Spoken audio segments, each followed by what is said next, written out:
মন্ত্র শেখাবে যেটা দিয়ে সব রকম সমস্যার সমাধান হয়, যেটা দিয়ে সব রকম সমস্যার সমাধান করা যাবে? হ্যাঁ, সেরকম মন্ত্র আছে। সেই মন্ত্রটা হচ্ছে কি স্বয়ং শিবজির মন্ত্র, আর এটা হচ্ছে সমস্ত দেব দেবীর মন্ত্র। তাহলে চলো আজকে তোমাকে ওই মন্ত্রটাই শিখিয়ে দিই, এবং সবার জন্য বলি এই মন্ত্রটি ভীষণ উপকারী। এই একটা মন্ত্র জপ করলেই জীবন একদম পাল্টে যাবে। ঠিক আছে, চলো তাহলে আজকে তোমার থেকে শিখে তারপরে সবার জন্য এটা আমরা দেবো তাহলে। ঠিক আছে, চলো।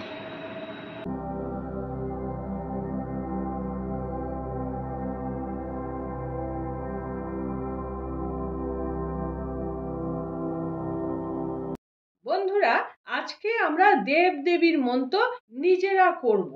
এই মন্ত্রের ওপর আমাদের সবার অধিকার আছে, আমরা প্রত্যেকে করব। এবং এই মন্ত্রটি আমাদের যে কোনো রোগ প্রতিরোধ করবে, যে কোনো বাধা থেকে আমাদের উতরে দেবে। আর যে কোনো সময় যদি ভয় পেয়ে যান বা কোনো রকম আক্রমণ আসছে এটা যদি মনে থাকে আগের থেকে, তাহলে আপনি এই মন্ত্র জপ করতে পারেন। এই মন্ত্র কিন্তু আপনাকে সুরক্ষিত করবে। বন্ধুরা, তাহলে মন্ত্রটি শুনুন।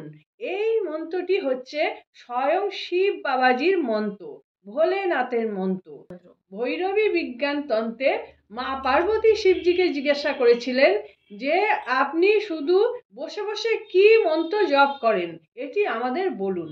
তখন শিবজি বলেছিলেন এটি হচ্ছে সমস্ত দেব দেবীদের মন্ত্র, এই মন্ত্র হচ্ছে সোহম। এখন এই সোহম মন্ত্র আপনারা ভাববেন না যে সবাই করতে পারে না। এটি আমাদের পিতার মন্ত্র, এটি আমাদের মাতার মন্ত্র। অতএব পিতা মাতার জিনিসের উপর সন্তানের সম্পূর্ণ অধিকার আছে। সেই কারণে এই মন্ত্র যদি আপনাকে কেউ দীক্ষা নাও দিয়ে থাকে তাহলেও আপনি করতে পারেন, কারণ এটা আপনার পিতার সম্পত্তি বা মাতার সম্পত্তি, এখানে আপনার অধিকার আছে। আর যদি মন্ত্রটি করতে পারেন তাহলে তো এই বেনিফিটগুলি আপনি পাচ্ছেন।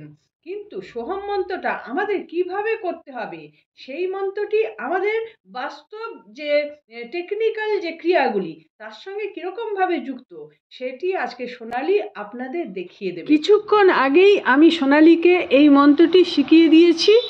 আশা করছি ও আপনাদের খুব ভালো করে বোঝাতে পারবে। এই মন্ত্র জপ করেই বিরাট লাভ পেয়ে যাবেন। আপনার জীবনে আপনার কোনো কিছু করতেই হবে না, শুধু যদি এই মন্ত্রটি করেন তাহলেই আপনারা ভালো থাকতে পারবেন। তাহলে মন্ত্রটি আপনারা দেখে নিন কিভাবে সোনালী করছে। এই মন্ত্রটি হচ্ছে সোহম। এই মন্ত্রটিকে যদি আমরা বিশ্লেষণ করি তাহলে এর মধ্যে দুটি শব্দ আমরা পাই, যেটি হচ্ছে সো আর আহম, যার অর্থ হচ্ছে আমি সেই বা সেই আমি। দুভাবেই এটাকে আমরা বলতে পারি। তো এই মন্ত্রটি পাঠ করার ধরন হচ্ছে একটু ভাগে ভাগে এটাকে পাঠ করতে হবে। প্রথমে হয়তো 5 মিনিট একটা রিদমে আমরা করব, তারপরে লয়টাকে একটু কমিয়ে নিয়ে আবার 5 মিনিট করব, তারপরে আবার খুব দ্রুতভাবে এটাকে আবার 5 মিনিট করতে হবে। তো এই যে লয় বা ছন্দটাকে এটাকে মানে প্রথমে বেশি, তারপরে ক্রমাগত কমাতে কমাতে দ্রুততর করে এই মন্ত্রটা পাঠ করতে হবে। তো প্রথমে একটু টেনে করতে হবে, এটা 3 ভাগে। তো আমি অল্প একটু দেখিয়ে দিচ্ছি। তো প্রত্যেকটা ভাগকেই আমাদের চেষ্টা করতে হবে মিনিমাম 5 মিনিট করে করার। তো যদি করগুণে আমরা এটা করতে পারি তাহলে খুব ভালো হয়। তো প্রথমে যদি আমরা এটাকে 8 মাত্রায় ভেঙে নিই, এবং 4 4 করে, মানে সোটা আমরা হাতের করে 4 বার গুনবো, আহামটা আমরা হাতের করে 4 বার গুনবো। তাহলে এটা করি। তো সো আহম, সো আহম, সো আহম, সো আহম, সো আহম। এরকম করে এই রিদমে আমরা 5 মিনিট করব। তারপরে একটু থেমে গিয়ে আবার লয়টাকে, মানে এটা 4 4 যেরকম করলাম, এবার 4টাকে হাফ করে নিই, 2 2 করে নিই, করে আমরা এটাকে আবার আরো 5 মিনিট করব। যেমন সো আহম, সো আহম, সো সো আহম, সো আহম, সো আহম, সো আহম। এই রিদমে আমরা এটাকে আরো 5 মিনিট করব। এবারে স্পিডটাকে আমাদের আরো বাড়িয়ে দিতে হবে।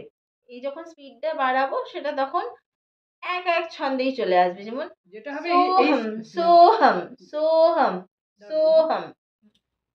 যেটা হবে এই এখন যে স্পিডটা বাড়িয়ে করছো, এই স্পিডের জন্য কিন্তু তোমার এনার্জিটাও চলে আসবে, আর তোমার চারপাশে যে নেগেটিভ এটাও কিন্তু তৎক্ষণাৎ চলে যাবে এই এই স্পিডে করলে। তো এটা 5 মিনিট করো। তো এই প্রথম দুটো ভাগ 5 মিনিট করার পরে, প্রথম দুটো লয় বা ছন্দে 5 মিনিট 5 মিনিট করে করার পরে এবার আমাদেরকে এটাকে দ্রুতভাবে করতে হবে। তো প্রথম দুটো আস্তে আস্তে করার যে ফল হচ্ছে সেটার ফল হচ্ছে যে যখন আমরা এটাকে দ্রুতভাবে পাঠ করব, তখন এটা দ্রুত পাঠ করার জন্য যে এনার্জিটা দরকার সেই এনার্জিটাও আমাদের মধ্যে চলে আসবে। আর তার এই মন্ত্র শুরু করার আগে আমাদের পাশে যদি কিছু নেগেটিভিটি থেকে থাকে, তো মন্ত্রটাকে যখন আমরা আস্তে আস্তে লয়তে পাঠ করব তখন আমাদের সেই নেগেটিভিটিগুলোও কেটে যাবে, আমাদের অরাটা ক্লিন হয়ে যাবে।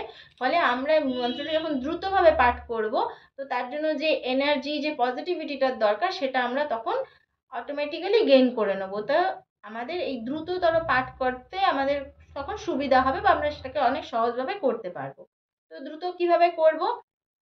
সোহম সোহম সোহম সোহম সোহম সোহম, এরম ভাবে দ্রুততর এই একই লয় আমাদেরকে 5 মিনিট ধরে করতে হবে। যখন এটা আমরা করব তখন আমরা দেখব, যখন আমরা যে প্রাণায়াম করি, যেটা কপালভাতি যেটাকে বলা হয়, পেটটা ভিতরে ঢুকবে আর বেরোবে, ঢুকবে আর বেরোবে। তো আমরা যখন দ্রুত পাঠ করব, তো এই মন্ত্র পাঠ করার সঙ্গে আমাদের সেই প্রাণায়ামটাও একই সঙ্গে আমাদের হতে থাকবে। তাহলে ওটা করে দেখাও, করে দেখাও। এটা সো অহম যেটা বলছো, সোহম সোহম সোহম সোহম সোহম সোহম। সোহম চলে আসছে, কিন্তু আসলে কথাটা কিন্তু হবে সো অহম, সো অহম। এরকম ভেঙে ভেঙে করো, তাহলে দেখো জার্কিংটা পেটের মধ্যে অনেক বেশি হচ্ছে, আর এটা তোমার কপালভাতির বেনিফিটটা পুরো পেয়ে যাবে। সোহম সোহম সোহম সোহম সোহম সোহম সোহম সোহম সোহম সোহম সোহম।